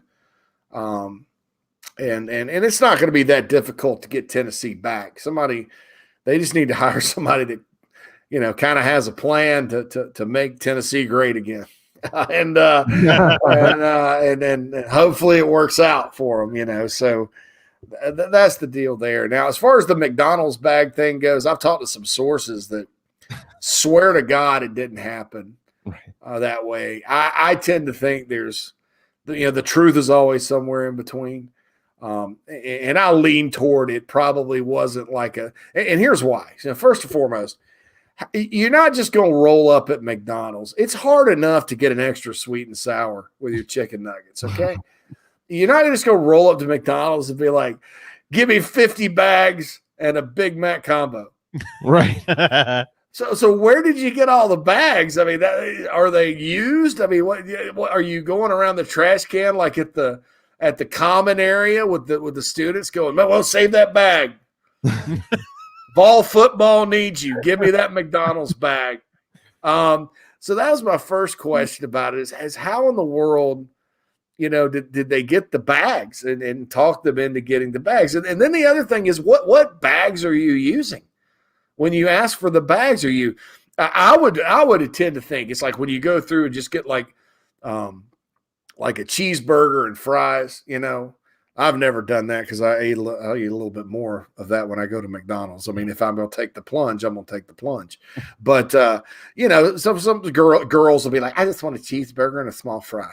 and they give you the little bag, I would think that would be perfect for a wad of cash. I don't think you can put it in the McDonald's, the quarter or the Big Mac container or the quarter pounder container because they're environmentally friendly now and your bills are going to fall out of it. Now, if they were using the styrofoam, I think that would work. So those are my 2 questions about how the hell did this bag thing, this McDonald's bag thing come up? Because logically, it really doesn't make much sense, but it's hilarious. Yeah. So I'm going to continue to talk about it with whoever wants to talk about it with me. So we need the pancake styrofoam to go thing is what we need. The hot cakes and sausage. Yeah. Okay. So that's how you do it if you want to get away with it. The hot cakes. Yeah. That'd be, well, I mean, look, you probably fit $1,000 in there. Not to totally switch gears here, but I mean, look, I'm with you. I said to Mike yesterday, I've been in Knoxville a bunch. I've been up there for a lot of South Carolina games.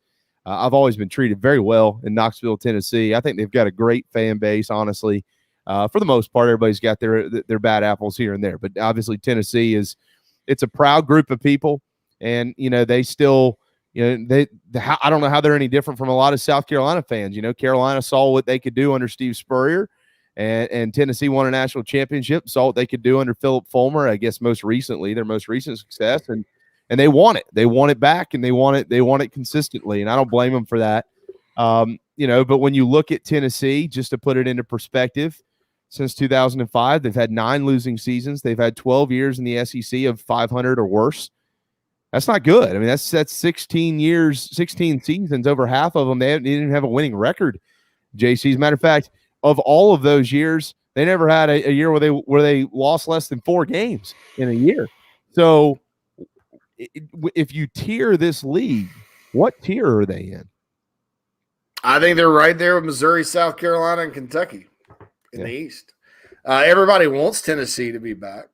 Everybody, slobbers all over them if they go to a bowl and win it the year before. Then the next year's the year. But I think I think people rush things, and the expectations get out of whack. I think Tennessee needs to have great expectations.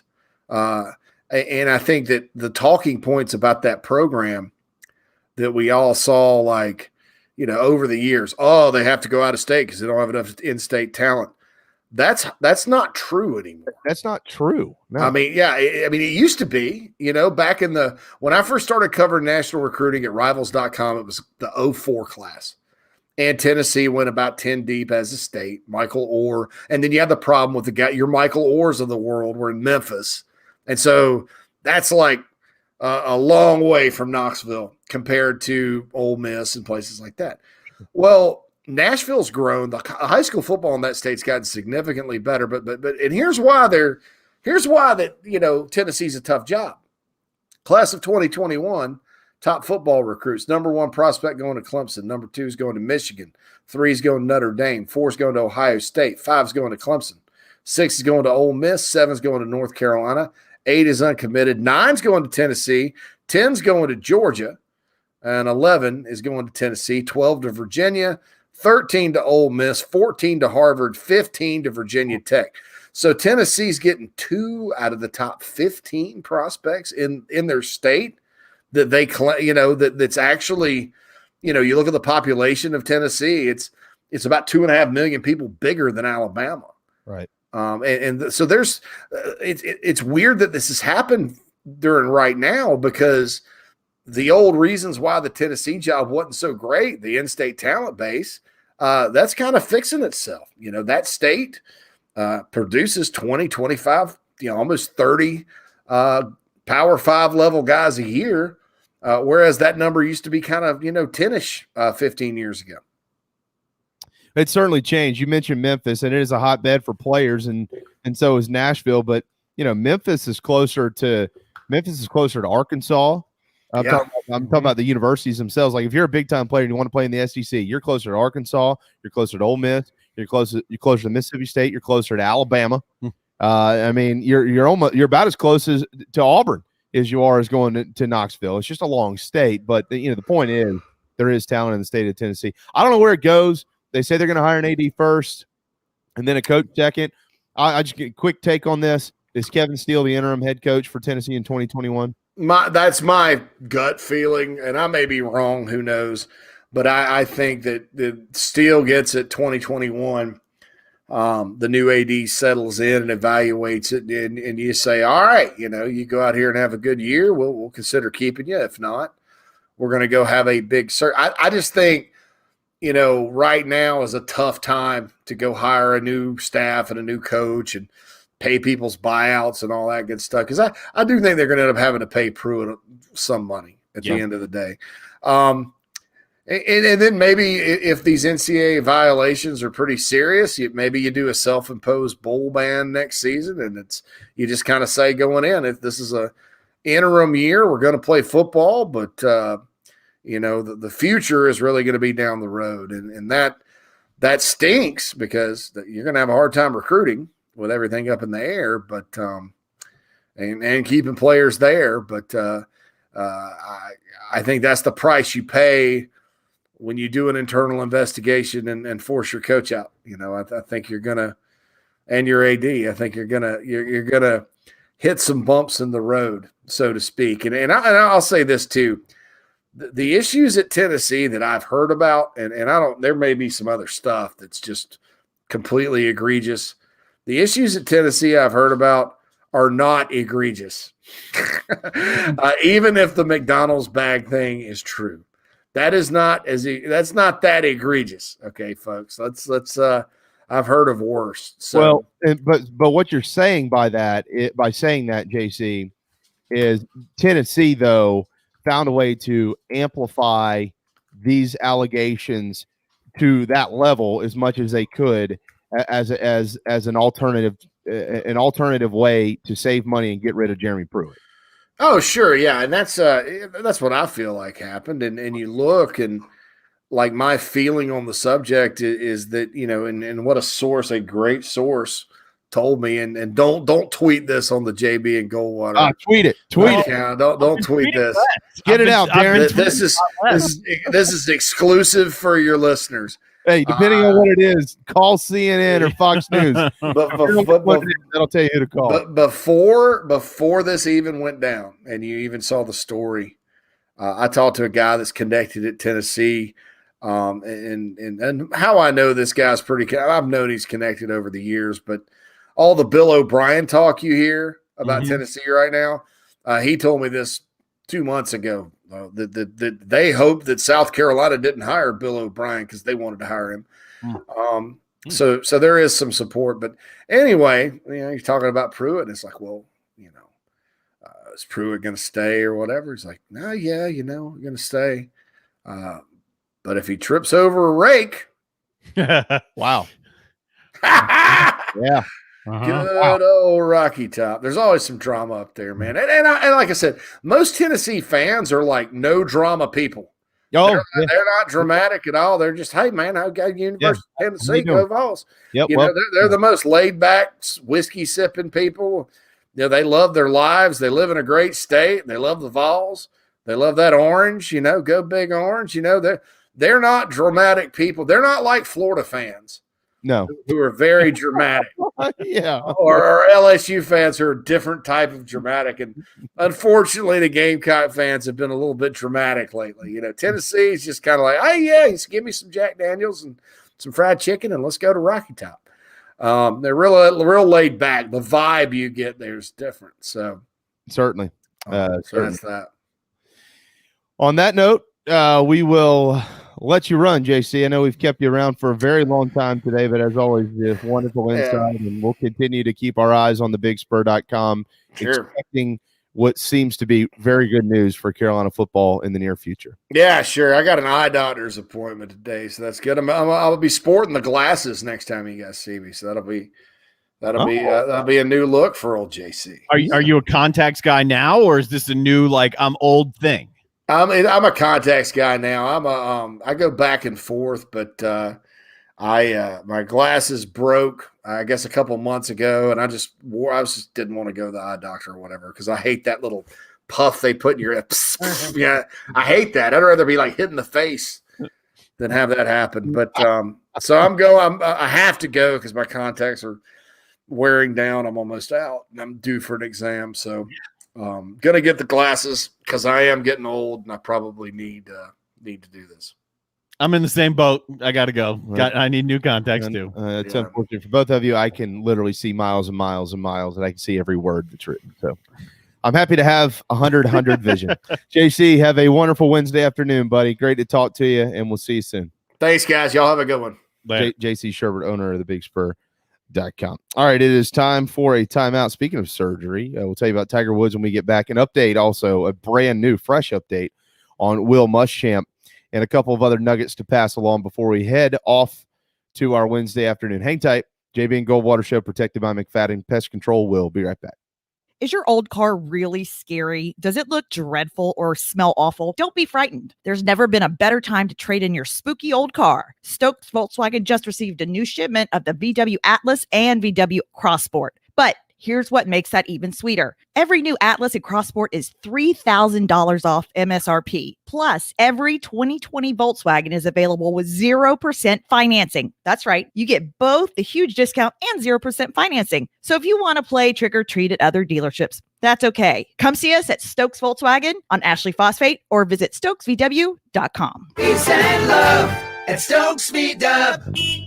Plus tax tag includes $399.50 closing fee. Offer subject to lender approval. Expires month end. What's up, everyone? JB here. Want to tell you about my friends at McFadden Pest Control, as we do every day on our program. I love these guys. They've been in business over 40 years, and they treat our family like they've only been around for 4 days. Always doing their best work, trying to earn our business, although they know that they'll always have it. Heath and the guys take care of our quarterly, our mosquitoes, termite bonds, anything we can get them to do, they do it. They're the best. They're friends. Heath even often texts me and just asks to see how my family's doing. It's amazing. I can't say enough about McFadden Pest Control. Switch to them. You'll never have anyone else protect your home. McFaddenPestControl.com, McFaddenPestControl.com here in the Low Country. Family Bingo Night is back. All 3 Dog and Duck locations. Every Monday from 6 to 8 is the perfect time to bring the kids, have dinner, and play bingo.